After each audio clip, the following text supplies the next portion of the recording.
hindi na babalik kasi wala ng eskwela, you can wait for the next year. You don't really have to give it every 6 months. 6 to 12, di ba? Hindi yun straight. 12 months. You can give it anytime thereafter yung second dose mo. The other thing, Pinky, sorry. Please, go The ahead. other thing I'd like to, is, nakalimutan. Marami pong nangyayari sa atin yan. May tawag dyan, senior old. Medyo cynical ako in my old age about many things, including the deployment of the vaccine in a national immunization program. I'm very cynical. Because, I've been in this issue.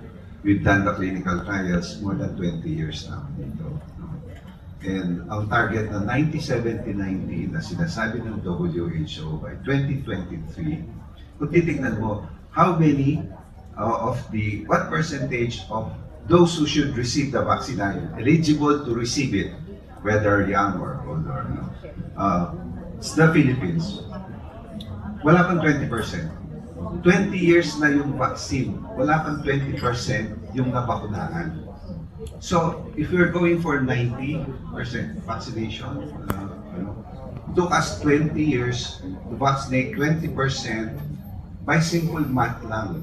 How many more years, unless we do something drastic, can we achieve 90%?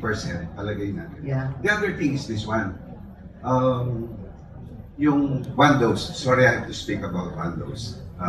As a immune infectious disease, the vaccine originally was not developed as a single dose vaccine.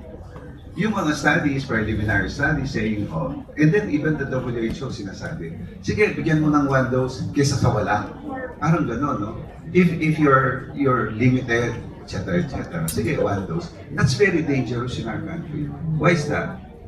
Screening with whatever pap smear, HPV DNA, DIA in our country. I don't know if someone has mentioned how many eligible women, according to guidelines, are up to date with their screening program. Wala kang 20% siguro. Di ba? Meron ba?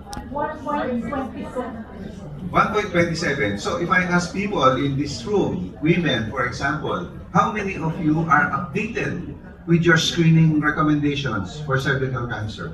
Usually I get a response, wala pang 10%.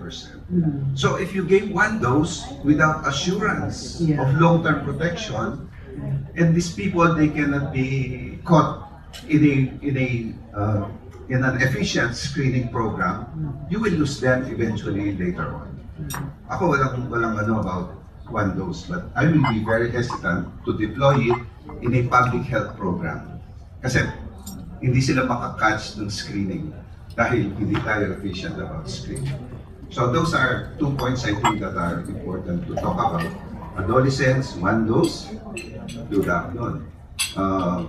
Yung sa school base, kasi 6 months, wala nang klase. Hintayin mo yung next school year, doesn't matter. The vaccine will still work. Yeah, actually that's also what I learned today because it said 6 months to 1 year yung second dose. So aabot pa naman talaga. Unless of course the little exemptions na mawala yung estudyante sa eskwelahan, etc. Yun, that would be a problem. But of course, ano na ho yun. Actually when you think about it, it really has to be an LGU DepEd approach.